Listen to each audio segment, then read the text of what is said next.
नमस्कार दोस्तों, target with PS Parihar channel में आपका स्वागत है। आइए शुरू करते हैं और देख लेते हैं कि दैनिक रोजगार समाचार भाग 2 की इस वीडियो में विद्यार्थी जीवन से संबंधित कौन कौन सी सूचनाएं हैं। तो वीडियो को जल्दी से लाइक कर दें, शेयर कर दें। जिन छात्रों ने चैनल को अभी भी सब्सक्राइब न किया हो तो जल्दी से सब्सक्राइब कर लें ताकि आप लोगों को इसी प्रकार की ऑथेंटिक और सॉलिड अपडेट से सबसे पहले मिलती रहे। आगे बढ़ने से पहले एक सूचना है उन विद्यार्थियों के लिए जो विद्यार्थी यूपीपीएससी की भर्तियों की तैयारी कर रहे हैं अथवा बीपीएससी की भर्तियों की तैयारी कर रहे हैं। वे सभी भर्ती यूपीएससी वाला बीपीएससी वाला प्लेटफॉर्म पर आकर के अपनी तैयारी पूरी कर सकते हैं। यहाँ पर आपको वो सारी चीजें मिलती हैं जो तैयारी करने के लिए आवश्यक होती हैं। जैसे आपको लाइव क्लासेस तो मिलती ही हैं, साथ में रिकॉर्डेड वीडियोस भी मिलते हैं ताकि कोई क्लास छूट जाए तो आप लोग उसे बाद में देख सकें। और यहाँ पर देख सकते हैं डेली प्रैक्टिस पेपर करवाए जाते हैं और यूनिट वाइज क्लास का नोट्स दिया जाता है। प्रीलिम्स और मेंस के पीवाईक्यूज बुक पीडीएफ मिलती है। प्रीलिम्स मेंस की रिवीजन मैगजीन मिलती है और डेली मेंस का प्रैक्टिस करवाया जाता है। और डाउट इंजन यानी किसी भी क्वेश्चन में किसी भी टॉपिक में कोई डाउट तो आप लोग उसे क्लियर कर सकते हैं। फीस मात्र 4,999 रुपये रखी गई है। ये हिंदी माध्यम का बैच है सर्वप्रथम 2.0 के नाम से। और अगर आप लोग हिंदी इंग्लिश यानी इंग्लिश मीडियम में तैयारी करना चाहते हैं तो उस बैच का नाम है सर्व सक्षम 2.0। इसी तरीके से एक फाउंडेशन टाइप का बैच है जिनका टारगेट 2027 है और वो विद ब्रिज कोर्स लिखा हुआ प्रीलिम्स मेंस और इंटरव्यू। इसकी फीस भी मात्र 4,999 रखी गई है। ये बैच भी 21 जनवरी से स्टार्ट हो गया। और इसी तरीके से प्रथम ये एक कोर्स है, ये हिंदी माध्यम के लिए है, वो इंग्लिश मीडियम के लिए था। ये आक्रोश के नाम से भी एक बैच है आक्रोश 2.0। ये केवल प्रीलिम्स के लिए है। इसमें भी देख सकते हैं क्लासेस वगैरह सब कुछ मिलेगा। ये तो मात्र 1999 रुपए है। एक बात और, जो भी फीस आपको दिख रही है इसमें एक कोड लगा देंगे ना PSP 500 तो इसके अलावा भी और अधिक एक्स्ट्रा छूट आपको मिल जाएगी। ऊर्जा नाम का बैच है, इसकी फीस भी आप दे सकते हैं हिंदी मीडियम के विद्यार्थियों के लिए। ये जो कोर्स ये केवल प्रीलिम्स के लिए है। और यहाँ पर देख सकते हैं बीपीएससी की भी बैच है। यहाँ पर भी आपको वो सारी चीजें मिलेंगी इंग्लिश मीडियम के और हिंदी मीडियम के।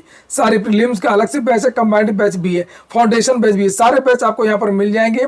और बैचेस की जो लिंक है वो डायरेक्ट मैंने डिस्क्रिप्शन में दे दिया है, आप लोग सीधे उसको ज्वाइन कर सकते हैं। जाइए और हाँ, कूपन कोड जरूर लगाइएगा ताकि आप लोगों को इसके अलावा भी एक्स्ट्रा छूट मिल सके। चलिए हम लोग आगे बढ़ते हैं और बात करते हैं है प्रयागराज की एक छात्रा की। और लिखा है अंजुम आरा ने दादा ने जगाई थी शिक्षा की अलग, छत्तीसगढ़ पीसीएसजे में किया टॉप। प्रयागराज की एक छात्रा है, सीएमपी डिग्री कॉलेज एलएलएम से एलएलएम कर रही है, एयू से इन्होंने एलएलबी किया है और पीसीएसजे छत्तीसगढ़ में इन्होंने टॉप किया है। तो उसको लेकर के ये सूचना है। लिखा है कि शिक्षा के महत्व को तकरीबन 4 दशक पहले ही छत्तीसगढ़ में पीसीएसजे की टॉपर अंजुम आरा के सिलाई करने वाले दादा इकबाल अहमद ने भाप लिया था और यही कारण है कि उन्होंने अपने दोनों बेटों को शिक्षा ग्रहण करने के लिए प्रयागराज भेज दिया। अंजुम के बड़े पिता इसरार अहमद अपर जिला बने, जबकि पिता शमीम अहमद स्टेट बैंक की सिविल लाइन शाखा में असिस्टेंट मैनेजर हैं इस समय। मूलतः अमेठी के गौरीगंज निवासी अंजुम आरा की प्रारंभिक शिक्षा झूसी के सेंट्रल एकेडमिक स्कूल से हुई। अंजुम शुरू से ही पढ़ाई में बेहद होनहार थी।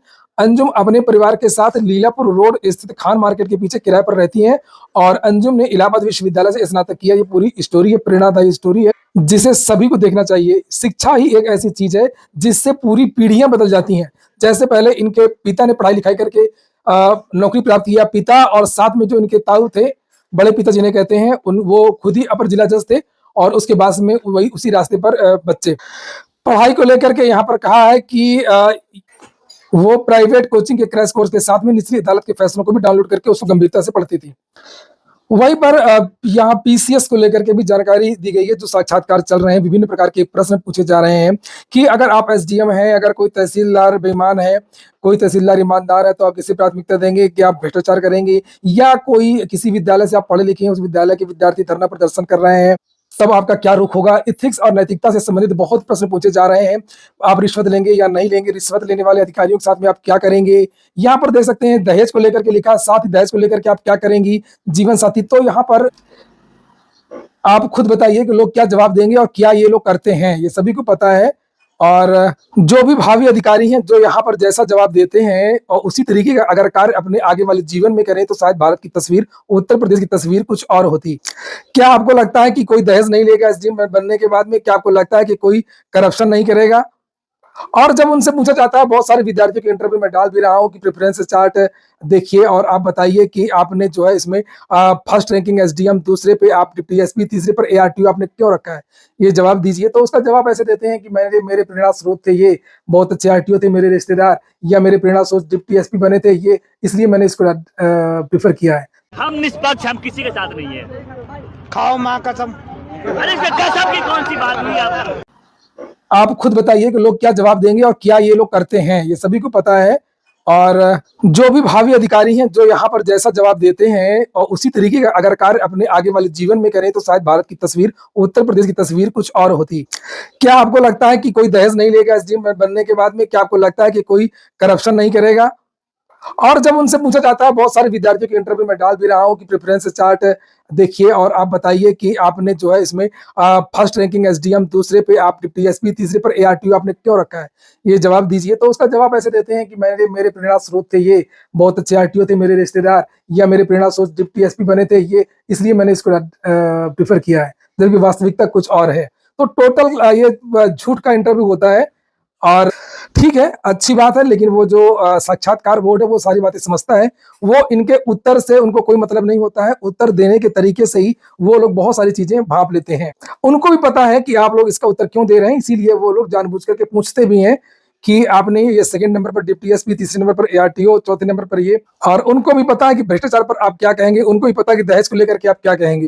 खैर, अगली सूचना को देखते हैं। दो सूचनाएं तो हो गई, तीसरी सूचना है उत्तर प्रदेश में अब 24 घंटे खुला रह सकती है दुकानें। इसको लेकर के नियमावली बन रही है। जानकारी मिली है कि चूंकि 24 घंटे ऑनलाइन सर्विस लोग किसी भी समय 12 बजे, 2 बजे, 3 बजे किसी भी समय चीजों को बुक कर सकते हैं। जो ई कॉमर्स है, बहुत सारी वेबसाइट है, मैं नाम नहीं लेना चाहूंगा, वहां से आप लोग मंगवा सकते हैं। लेकिन जो दुकानदार है जहाँ से ऑफलाइन जैसे लोग लेते हैं सामान, उनके लिए नियम बना कि सुबह 10 बजे से लेकर के 8 बजे तक ही दुकानें खुली रहती हैं। 8 बजे के बाद में दुकानों को बंद कर देना चाहिए, ऐसा नियम है सामान्यतः उत्तर प्रदेश में। तो इसमें अब बदलाव किया जा रहा है।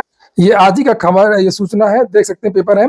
यूपी में 24 घंटे बाजार खोलने की तैयारी है। दुकानों को सुबह 10 बजे से लेकर के रात 8 बजे तक ही खोलने की बाध्यता जल्द खत्म हो सकती है और इसके बाद दुकानदार 24 घंटे सातों दिन दुकान खोल सकेंगे। Occupational safety health and working condition code 2020 OSH code के तहत दुकानों को वह छूट प्राप्त होगी और अप्रैल के अंतिम सप्ताह तक ओएसएच कोड प्रदेश भर में लागू होने की संभावना है। ऑनलाइन बाजार के दौर में दुकानदार चाह करके भी 24 घंटे दुकान नहीं खोल सकते, क्योंकि पुलिस की सख्ती का डर रहता है और श्रम विभाग ने बाजार की जरूरत को समझते हुए ओएसएच को 4 लेबर कोड बिल में प्रभावी बनाने का काम किया है। बिल शासन की विधायी टेबल पर है और होली से पहले ही बिल भाषा विभाग की टेबल पर पहुंच जाएगा। होली बाद भाषा विभाग की स्वीकृति मिलने पर बिल का प्रकाशन कर दिया जाएगा। 45 दिन तक बिल पर आपत्तियां ली जाएंगी और कोई आपत्ति आई तो सप्ताह भर में निराकरण कर दिया जाएगा। फिर बिल को अंतिम रूप प्रकाशित कर दिया जाएगा और इसके साथ ही बिल कानून का रूप ले लेगा। अच्छी बात है, लेकिन इसके लिए कुछ नियम और कानून भी बनेंगे कि जो दुकानें खुलेंगी, जो बाजार खुलेंगे 24 घंटे, तो उसमें 8 घंटे ही एक कर्मचारी काम करेगा, यानी 3 शिफ्ट में कर्मचारी रखने पड़ेंगे। 8 8 8 के 3 8 3 24 घंटे के लिए। वही कर्मचारी से आप 24 घंटे का काम नहीं करवाएंगे, उसी कर्मचारी 24 घंटे झाड़ू नहीं लगवाएंगे, न सिक्योरिटी का काम ले सकेंगे। अगली सूचना है यूपी ट्रिपल एससी की लोअर की, और जो जानकारी मुझे मिली है, ताजा जानकारी कल की, यूपी ट्रिपल एससी लोअर की वैकेंसी को लेकर के सुगबुगाहट तेज हो गई है। बहुत जल्द यूपी ट्रिपल एससी लोअर की वैकेंसी की नोटिफिकेशन आपको देखने को मिल सकता है, या होली की तुरंत पहले या होली के तुरंत बाद लोअर की एक बम्पर बहुप्रतीक्षित बड़ी भर्ती देखने को मिलेगी, जिसमें सामान्य स्नातक के भी काफी पद रहेंगे। बहुत सारे विद्यार्थी इंतजार कर रहे हैं। विद्यार्थी के अलावा भी और भी बहुत सारे छात्र जो पहले से लेखपाल पर चयनित हैं, बीडीओ, वीपीओ, जूनियर असिस्टेंट आदि पदों पर है, उनको भी लोअर की वैकेंसी का इंतजार है। वहीं पर एक और सूचना है यूपी ट्रिपल एससी की, आप लोग इस वीडियो को ज्यादा से ज्यादा शेयर कर दीजिए। ये आपके काम का वीडियो है और आपको सभी को पता है कि ये चैनल सभी के द्वारा देखा जाता है, अधिकारी हो, कर्मचारी हो, नेता हो, सब लोग इस सूचना को देखते हैं और उन बातों पर विचार भी किया जाता है। तो यूपी ट्रिपल एससी के विद्यार्थी अभ्यर्थन वापसी के लिए एक मांग पत्र रख रहे हैं। जिस तरीके से उत्तर प्रदेश लोक सेवा आयोग जब अपना फाइनल रिजल्ट जारी करता है तो उसके पहले एक नोटिस जारी करता है और नोटिस में यह कहता है कि अगर किसी विद्यार्थी का कहीं चयन हो गया हो तो वो अपना अभ्यर्थन वापस ले सकता है, और उन पदों पर अगर विद्यार्थी अपना अभ्यर्थन वापस ले लेता है तो उस पद पर जिस कम मेरिट वाला विद्यार्थी का चयन कर लिया जाता है फाइनल रिजल्ट, क्योंकि प्रतिज्ञा सूची कोई जारी नहीं करता है, ना लोक सेवा आयोग ना यूपी ट्रिपल एससी। तो अभ्यर्थन वापसी की मांग चल रही है, और मांग इसलिए भी ज्यादा जरूरी है यूपी ट्रिपल एससी की कि लोक सेवा आयोग में तो बहुत कम ऐसा होता है कि कॉमन विद्यार्थियों एक ही दो भर्तियां होती हैं, जैसे एक आरओ हो गई, एक पीसीएस हो गई या कुछ और। लेकिन यूपी ट्रिपल एससी से छोटी छोटी बहुत सारी भर्तियां एक साथ ही चल रही होती है, जैसे एजीटीए की वैकेंसी चल रही है, जूनियर असिस्टेंट की वैकेंसी चल रही है, और अभी इसके अलावा भी बहुत सारे पदों पर चयन हुआ, वीपीओ वीडियो आदि भर्ती पर। तो उन्हीं विद्यार्थियों का चयन हो जाता है, इसलिए ये मांग की गई है। एक बार आप लोग इसको पढ़ लीजिए, अच्छा लगे तो आप इसको शेयर कर दीजिए। ये देखिए लिखा है, वर्तमान में उत्तर प्रदेश अधीनस्थ सेवा चयन आयोग की भर्तियों में एक ही अभ्यर्थी कई पदों पर आवेदन करता है और कई बार एक से अधिक पदों पर चयनित हो जाता है। जानकारी तो ये मिली है कि उत्तर प्रदेश अधीनस्थ सेवा चयन आयोग की जो भी भर्तियां होती हैं उसमें 20% जो पद है वो रिक्त रह जाते हैं, कम से कम 20% हर भर्ती में। और यहां पर लिखा कि परिणाम स्वरूप समस्या रिक्त पदों पर अन्य योग्य अभ्यर्थियों का चयन हो सकता था। कई प्रतिभाशाली अभ्यर्थी कुछ अंकों के अंतर से अंतिम सूची से बाहर हो जाते हैं। इससे न केवल पदों की हानि होती है बल्कि योग्य युवाओं के अवसर भी प्रभावित होते हैं। समाधान क्या है? अभ्यर्थन वापसी प्रक्रिया लागू की जाए। यह व्यवस्था पहले से यूपीपीएससी में लागू है। यदि इसे अधीनस्थ सेवा चयन आयोग में भी लागू किया जाए तो अभ्यर्थी अंतिम चयन से पूर्व अपना अभ्यर्थन स्वेच्छा से वापस ले सकेंगे। इससे रिक्त पदों पर अन्य अभ्यर्थियों को अवसर मिलेगा और अधिकतम योग्य युवाओं का चयन भी संभव होगा। जो विद्यार्थी अपना अभ्यर्थन वापस ले वो विद्यार्थी मुझको बता दे और मैं उसकी सूचना को प्रमुखता से दिखाऊंगा, और वास्तव में वो विद्यार्थी धन्यवाद का पात्र है भी। अरे उसके द्वारा किसी एक व्यक्ति को रोजगार दिया जा रहा है, आप खुद समझिए कितनी बड़ी चीज है। यह समस्या जिन प्रमुख भर्तियों में देखी जाती है वो है लेखपाल, junior assistant, lower PCS, auditor, accountant, मुख्य सेविका, ASO, lab technician, VPO, AGTA, वही सब भर्तियां जिनकी मैं बात कर रहा था। इन सारी भर्तियों ये सारी भर्तियां एक साथ चलती हैं और इनका फाइनल रिजल्ट के पहले यूपी ट्रिपल एससी एक पोर्टल एक इस तरीके से कुछ नोटिस जारी कर दे, विद्यार्थी ईमेल वगैरह में जानकारी दे दे कि हमारा रिजल्ट फाइनल ना किया जाए, हमारा चयन यहाँ पर हो गया है, हम पीसीएस बन गए, हम आरओ बन गए, हम एसआई बन गए हैं, हम कुछ भी बन गए, हमको नहीं करनी है नौकरी, हमारा नाम इसमें न रखा जाए, तो वो हटा दिया जाएगा। वो पोस्ट उसकी जगह जिस बच्चे के कम नंबर होंगे, आधे नंबर, 1 नंबर, 0.1 नंबर से जो रह रहा होगा उसका चयन हो जाएगा। कितनी अच्छी बात होगी, प्रतिष्ठा सूची वाला झंझट ही समाप्त हो जाएगा। और यहाँ पर लिखा हुआ इसके लिए करना क्या है? इसके लिए देखिए मैं तो वीडियो बना रहा हूँ और भी अधिक लोग वीडियो बना सकते हैं। आप लोग वीडियो को शेयर भी कर सकते हैं। आप लोग वीडियो को शेयर वेयर नहीं करते हैं आजकल, और भगा भगा के वीडियो देखते हैं। आप लोग भूल जाते हैं कि ये चैनल और ये वीडियो आपके करियर के लिए है। ये सॉन्ग, म्यूजिक, डांस, कॉमेडी वाला चैनल नहीं है, ये रील्स नहीं है, ये शॉर्ट्स नहीं है, ये लॉन्ग वीडियो है। और इसलिए आप लोग भगा के मत देखा करिए, इस वीडियो को शेयर किया करिए, लाइक किया करिए। संभावित नकारात्मक परिणाम ये देखिए, हाँ हम लोग बात कर रहे थे कि जितने भी लोग मंत्री, सांसद, विधायकों के पास पत्र लिखवाए, जैसे भी हमने लिखवाया था, आप लोगों ने देखा भी होगा, कॉमन कटाव को लेकर के 48 सांसदों, विधायकों से पत्र लिखवाए हैं। उसी तरीके से आप इस काम को भी कर सकते हैं। संभावित सकारात्मक परिणाम मिलेगा, हजारों रिक्त पदों पर पुनः अवसर मिलेगा, योग्य अभ्यर्थियों को बिना संगत।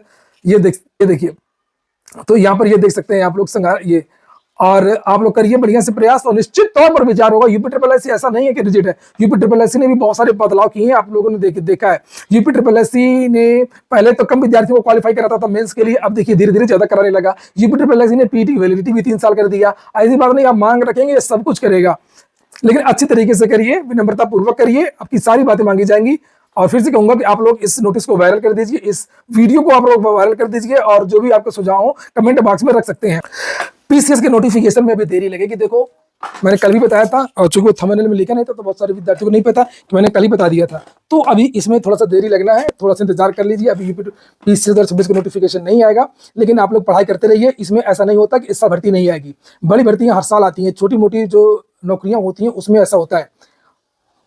आईएएस और पीसीएस वगैरह की यही खासियत है, एसएससी वगैरह की भी, कि इनका जो सत्र होता है वो लगभग नियमित ही रहता है, इसमें कोई फेरबदल नहीं होता है। अगली सूचना है 1565 पीएम श्री विद्यालयों में तैनात होंगे 3130 सुरक्षाकर्मी, और ये बजट वगैरह के बारे में बात की गई है। पीएम श्री विद्यालयों की सुरक्षा व्यवस्था को सुदृढ़ करने की दिशा में महत्वपूर्ण कदम उठाया जा रहा है। इन विद्यालयों में प्रत्येक में 2 सुरक्षाकर्मी तैनात किए जाएंगे। इस हेतु शासन स्तर से बजट जारी किया जा चुका है।